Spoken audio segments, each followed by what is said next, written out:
अपने पैर पर कुल्हाड़ी नहीं गोली कैसे मारी जाती है आज अमेरिका आपको ये बताएगा। लेकिन उससे बड़ी बात यह है कि रूस आपको ये सिखाएगा कि कैसे एक दोस्त के जख्मों पर जरा सा आप मरहम लगा दें, आप वहां के लोगों को जीत सकते हैं, वहां की सरकार को अपनी पाले में कैसे ला सकते हैं। और सबसे खास बात यह है कि ये दोनों ही सीख भारत से जुड़ी हुई है। कैसे, चलिए मैं आपको बताता हूं। दरअसल आप जानते ही होंगे कि सन 2020 में भारत अमेरिका के संबंध ऑल टाइम हाई पर चले गए थे।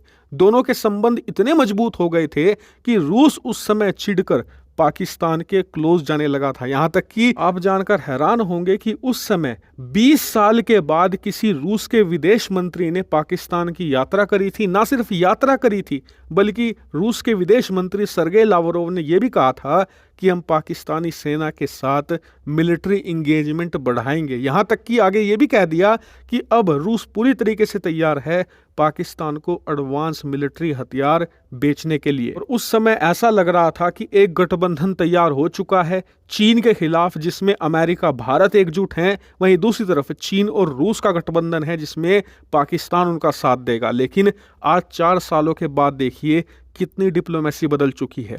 4 साल के बाद वही रूस है, वही अमेरिका है, लेकिन बयान बदल चुके हैं। अमेरिका है जो भारत पर इल्जाम लगा रहा है कि भारत कनाडा के अंदर आम नागरिकों को मार रहा है। भारत अमेरिका के अंदर घुसकर वहां के नागरिकों को मारने का प्रयास कर रहा है। भारत की खुफिया एजेंसियां हमारे देश में ऑपरेशंस चला रही हैं। वहीं इनका साथ दे रहा है ब्रिटेन और वहां की सरकारी मीडिया जो लगातार भारत पर लांछन लगा रही है, भारत को दुनिया भर में बदनाम करने की कोशिश कर रही है। और इसकी वजह से भारत अमेरिका के जो संबंध हैं वो भी कमजोर पड़ते दिख रहे हैं। खासकर कि ऐसे वक्त में जब चीन और ज्यादा शक्तिशाली होता चला जा रहा है, अपने सभी पड़ोसियों को परेशान करने में लगा पड़ा है।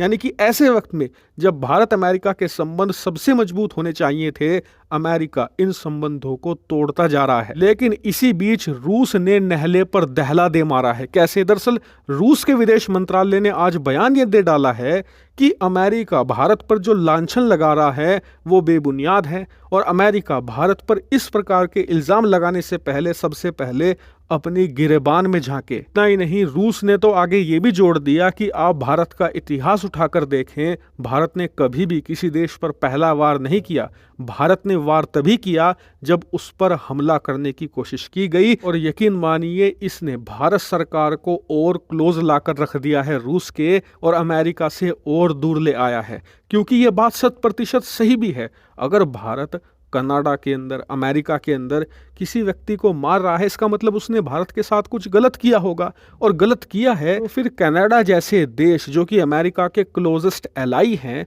तो ये भारत विरोधी लोगों को पाल क्यों रहे हैं? इन्हें भारत को सौंप क्यों नहीं देते? क्योंकि अगर ये सौंप देंगे ना तो भारत इनके देश में घुसेगा और ना ही घुसकर इनकी बैंड बजाएगा। इसीलिए भारत पर आज इल्जाम लगाने से पहले, भारत को दुनिया में बदनाम करने से पहले इन तमाम पश्चिमी देशों को अपने गिरेबान में झांकनी चाहिए कि इन्होंने भारत के साथ कुछ ना कुछ तो गलत किया है, तभी भारत एक्शन ले रहा है। वहीं रूस के इस बयान के बाद अमेरिका घिर गया है। उसे पता है कि चीन के खिलाफ जो उसका सबसे क्लोजेस्ट और सबसे बड़ा एलाई है, जिसकी मदद के बिना वो चीन को हरा ही नहीं सकता, वो है भारत। और भारत को रूस ने इस इमोशनल बयान के जरिए अमेरिका से दूर करना शुरू कर दिया है।